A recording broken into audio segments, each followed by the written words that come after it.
नमस्कार दोस्तों, आज मैं आपको सिंटैक्स और सब्जेक्ट वर्ब एग्रीमेंट के बारे में पढ़ाने जा रहा हूँ। और बहुत ऐसे रूल्स हैं, लेकिन उनमें से कुछ मुख्य है जो आपको मैं बताऊंगा। और ये एसएससी और जितने भी विभिन्न प्रकार के एग्जामिनेशन जिसमें अंग्रेजी पूछे जाते हैं, उसके लिए सिंटैक्स का रूल है जो बताने जा रहा हूँ। पहला, जैसा आपको इधर बेसिक यानी कि पीपी और एसएस ये रूल्स है, मैं इसके बारे में आगे अगले की वीडियो में डिस्क्राइब करूंगा। एंड दूसरा है एंड, तीसरा और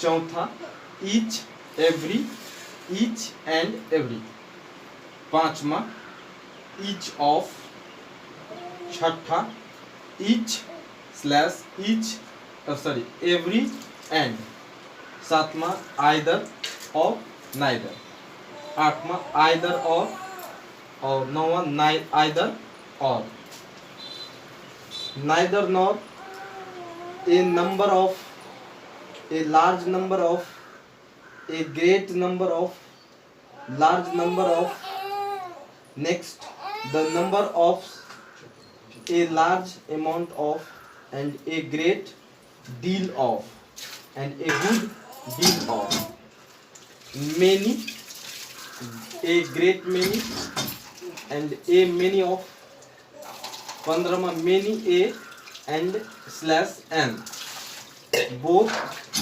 slash several of, few and a few, very few of, little, a little, very little of, much, much of, some of, most slash most of, half of, a lot of, lots of, 1/3 of, 2/3 of, and the rest of, the 5% of।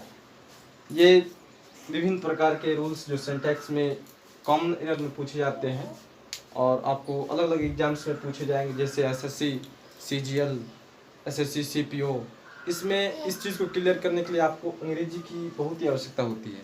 और आवश्यकता ये यानी कि इसमें आपको बहुत ही deeply knowledge और एकदम डीप ज्ञान होना चाहिए, जिससे आप इस एग्ज़ाम क्लियर कर सकते हैं। लेकिन बात यहाँ पे है कि हमें शुरू से पता नहीं होता है कि हमें किस प्रकार से पढ़ना चाहिए, कैसे पढ़ना चाहिए। तो ये जो सिंटैक्स मैंने आपको बताया, कुछ 24 रूल्स हैं और भी है, बहुत सारे हैं, जो इनमें से मुख्य मैं आपको बताने जा रहा हूँ। और इसका एक्सप्लेनेशन मैं इसको कृपया आप उसको स्क्रीनशॉट ले सकते हैं या इसको आप कॉपी में टाइप कर ले। उसके बाद मैं इसको एक्सप्लेन करके दिखाऊंगा, साथ में एग्जाम्पल भी बताऊंगा और इसको समझाऊंगा। तो आप उसको, मैं हट जाता हूं, आप इसको जो स्क्रीनशॉट लेना चाहेंगे ले सकते हैं।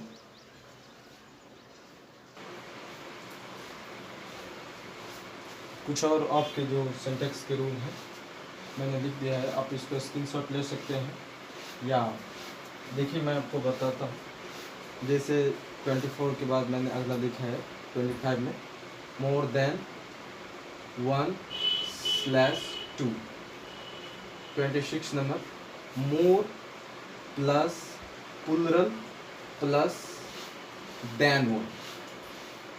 27 में rule number 27, the majority of. 28 noun plus preposition, preposition मैंने यहाँ पे शॉर्ट में प्री लिखा है, PRE, प्री प्लस नाउन। 29 में the plus adjective, the plus adjective, जैसे मैं यहाँ पर आपको क्लियर करता हूँ। द और एडजेक्टिव, कोई भी एडजेक्टिव ले सकते हैं आप, जैसे रिच, मैं आपको आगे बताऊंगा। वैसे अभी मैं बताता हूँ कि ये द प्लस एडजेक्टिव मतलब क्या होता है, जैसे the poor, the rich, the blind, the deaf, ये सब। एंड नेक्स्ट 30 नंबर में 1, 2, 3, 1/2/3। 31 में नाउन इन अपोजिशन। 32 में rule number 32, infinitive, ground, and close. 33 as well as. 34 with, together with and in. With, together with and in. इसके बाद आगे और भी नीचे मैंने इसका लिखा है like, unlike and not, rather than, accompanied by.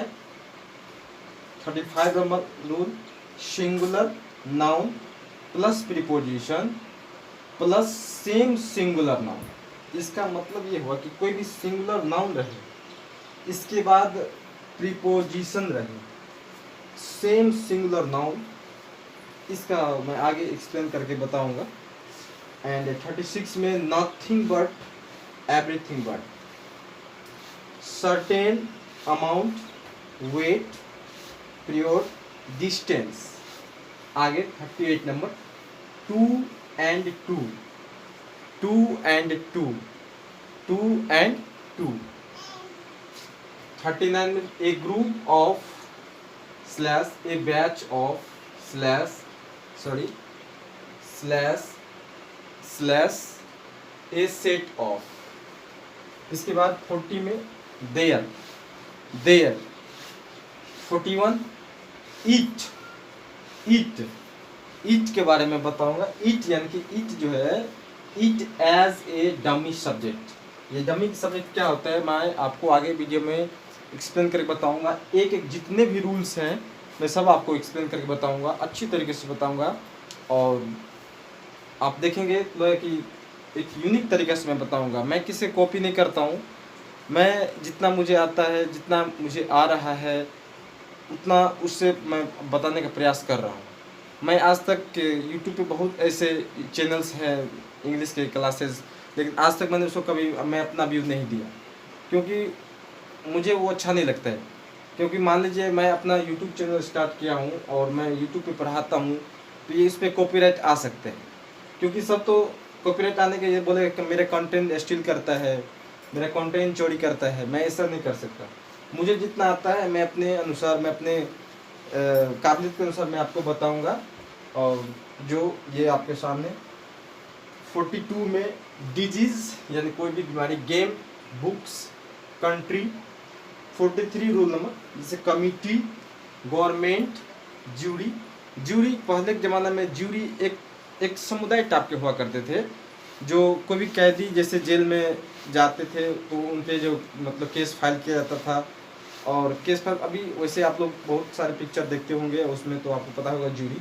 Jury एक प्रकार कमेटी होता था, उनके हैंड में जो है सो उसका फैसला दिया जाता था। जैसे मान लीजिए कोई किसी का मर्डर कर दिया या कुछ कर दिया, तो उसके हैंड में मतलब ज्यूरी फैसला क्या करते थे, मतलब एक प्रकार का कम्युनिटी हुआ करता था, उसके हैंड में फैसला होता था। नेक्स्ट, इसके नीचे में क्राउड यानी कि भीड़, आर्मी, स्टाफ, इन सब के बारे में आपको बताऊंगा, नहीं अच्छी तरीके से बताऊंगा।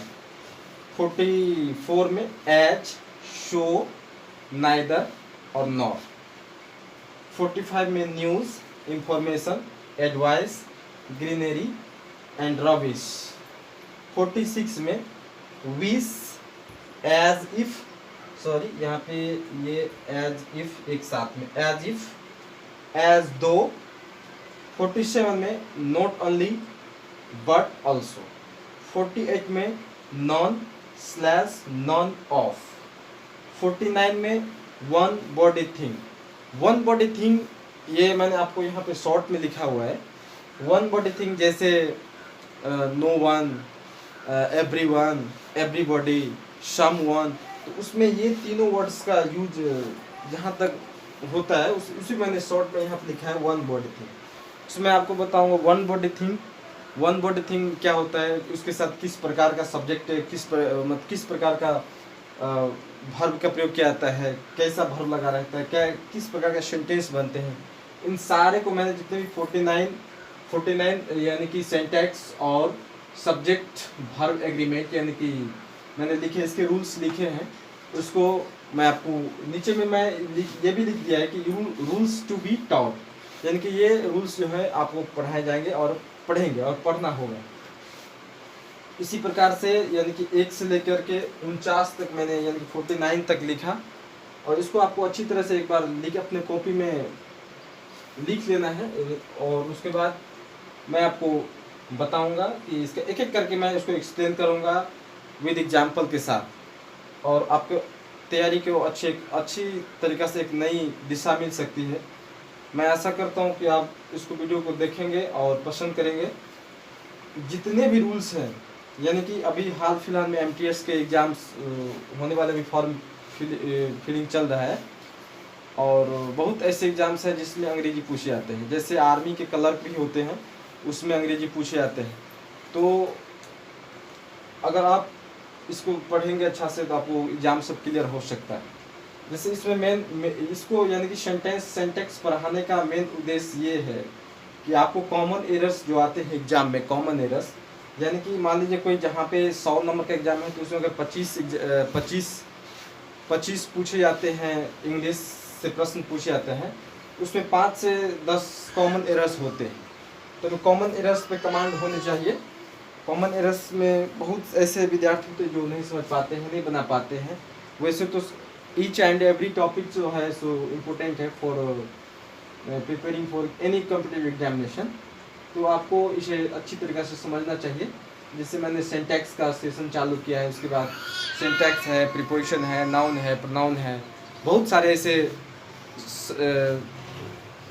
सब्जेक्ट विषय जो है कि मैं आपको बताऊंगा। तो सिंटैक्स और subject verb agreement, rules to be taught, यानी कि इतना रूल्स आपको पढ़ना है। यानी कि 49 रूल्स है, और ये 49 रूल्स आपको पढ़ना है, और इसका एग्जाम्पल के साथ मैं आपको समझाऊंगा। ये आपको अपने कॉपी में उतार के इसको देखना। मैं इसका हिंदी भी बताऊंगा, जो जैसे द मेजॉरिटी ऑफ, अधिकतर, नाउन प्रीपोजिशन प्लस नाउन, यानी कि जैसे नाउन हो गया फिर प्रीपोजिशन हो गया तो फिर नाउन ही होता है। द एडजेक्टिव मैंने बताया 1 2 3 के साथ कैसा क्या सब्जेक्ट लगता है, क्या लगता है, नहीं लगता है, मैं उसको आपको अच्छी तरीक़ा से बताऊंगा। तो मैं ऐसा करता हूँ कि आप इस वीडियो को देखेंगे, पसंद करेंगे, और मुझे आगे बढ़ने के लिए मौका देंगे। और लास्ट अंततः मैं कहना चाहूँगा कि यदि आपको ये वीडियो पसंद आए तो कृपया लाइक एंड सब्सक्राइब जरूर करें, और अपने दोस्तों को ज़रूर बताएं। धन्यवाद।